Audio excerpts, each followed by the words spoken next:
आखिरकार दक्षिण Africa Israel को अंतर्राष्ट्रीय आपराधिक न्यायालय में खींचकर ले ही गया। जो किसी ने नहीं कर पाया वो दक्षिण अफ्रीका ने कर दिखा दिया। जो उसने बोला था वो उसने करके दिखा दिया। आज की इस बड़ी खबर के साथ मैं ताजुल मंसूरी, आप देख रहे हैं इंटरनेशनल अवेयरनेस।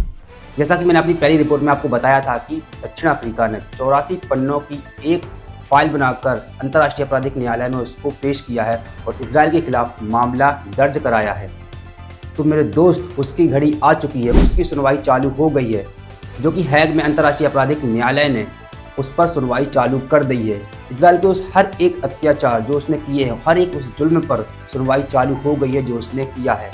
इस पर इजराइल ने तीखी प्रतिक्रिया दे दी और कहा है कि यह सारी चीज़ें निराधार है, यह एक रक्त का अपमान है, क्योंकि हम तो सेल्फ डिफेंस में आत्मरक्षा के लिए लड़ रहे हैं, आत्मरक्षा में काम कर रहे हैं। हम हमास को इसलिए नष्ट करना चाहते हैं ताकि हम इजरायलियों की रक्षा कर सकें। और इसके सबसे खास दोस्त, इसके सबसे बेहतरीन दोस्त अमेरिका ने भी इन सारे मामलों को बेबुनियाद बताया है और इसको खारिज कर दिया है। लेकिन मेरे दोस्त, आप खुद देखिए कितना बड़ा झूठा है इजराइल, कितना बड़ा झूठा है अमेरिका। अभी कह रहा है कि हम आत्मरक्षा में काम कर रहे हैं। क्या बात है, आत्मरक्षा में ये काम कर रहे हैं, हमास को नष्ट करने की कोशिश कर रहे हैं, लेकिन हमास को अभी खत्म नहीं कर पाए हैं। तकरीबन 100 दिन से ज़्यादा दिन हो चुके हैं युद्ध को। ये छोटे बच्चों को मार रहे हैं, 6-6 महीने वालों बच्चों को मार रहे हैं, बुजुर्गों को मार रहे हैं, महिलाओं को मार रहे हैं। ये इनकी नज़रों में हमास है। घरों को नष्ट कर दिया, 50% गाज़ा को पूरी तरीके से ज़मीन बोझ कर दिया। ये इनकी नज़रों में हमास है, ये इनका आत्मरक्षा काम है। अब जब इनको अंतर्राष्ट्रीय आपराधिक न्यायालय में खींचा गया है, मामला इन पर किया गया है, तो फिर इन्होंने अब अपना रोना चालू कर दिया है। बहरहाल दोनों देशों की अपनी अपनी कानूनी टीमें हैं जो कि कार्रवाई चालू हो गई है। 3-3 घंटे का दोनों को समय मिला है, जिसमें से गुरुवार को दक्षिण अफ्रीका ने कार्रवाई की और अब शुक्रवार को इजराइल कार्रवाई करेगा आपराधिक न्यायालय में। उधर मेरे दोस्त, अमेरिका भी अब डर गया है। अमेरिका के भी हालात ऐसे ऐसे हो रहे हैं, क्योंकि अमेरिका के अधिकारियों ने कहा है कि अब हिजबुल्लाह की नज़रें अमेरिका के सैन्य ठिकानों पर हमला करने की है, क्योंकि गाज़ा के ऊपर इजराइल के हमले बढ़ गए हैं और युद्ध बढ़ने के कारण लगातार तनाव वहां पर बढ़ता जा रहा है और इसी के साथ लेबनान और इजराइल के बीच भी टकराव की स्थिति है। इसके चलते अमेरिका के 2 अधिकारियों का कहना है कि हिजबुल्लाह की अब नज़रें हमारे अधिकारियों पर, हमारे सैनिकों, सैन्य ठिकानों पर हमला करने की हैं और ये हमारे लिए एक चिंता का विषय है। इसलिए हमें पहले से सतर्क हो जाना चाहिए, क्योंकि आज नहीं तो कल हिजबुल्लाह डेफिनेटली हम पर हमला करने वाला है। ये उन्होंने अपनी आशंकाएं व्यक्त की हैं। इससे एक चीज़ जाहिर हो रही है कि कैसे अमेरिका भी अब डरने लगा है।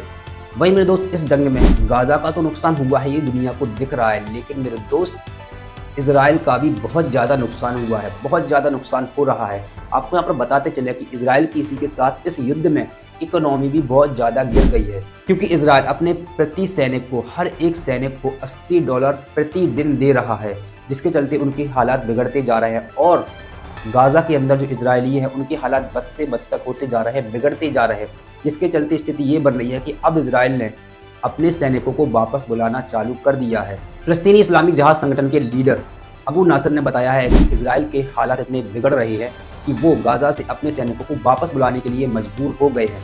उनकी अर्थव्यवस्था पूरी तरीके से चरमरा गई है और ये सैनिकों को वापस बुलाना इनकी कमजोरी और हारने के संकेत दिखाई दे रहे हैं। उधर यमन की हौतिस ग्रुप के प्रवक्ता मोहम्मद अब्दुल सलमान ने बताया है कि कैसे हम इजराइल और इजरायली जहाज़ों को सिर्फ निशाना बना रहे हैं, सिर्फ इजराइल और इजरायली जहाज़ों को निशाना बना रहे हैं लाल सागर में, और इसके अलावा किसी भी शिपिंग कंपनी को निशाना नहीं बना रहे हैं। मैं सारे देशों से कहना चाहूँगा कि आप अमेरिका और इजराइल की भ्रमित करने वाली बातों में ना आए।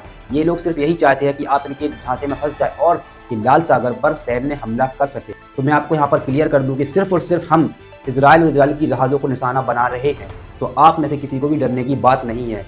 हम किसी और देश की, किसी और जहाज़ को निशाना नहीं बनाएंगे।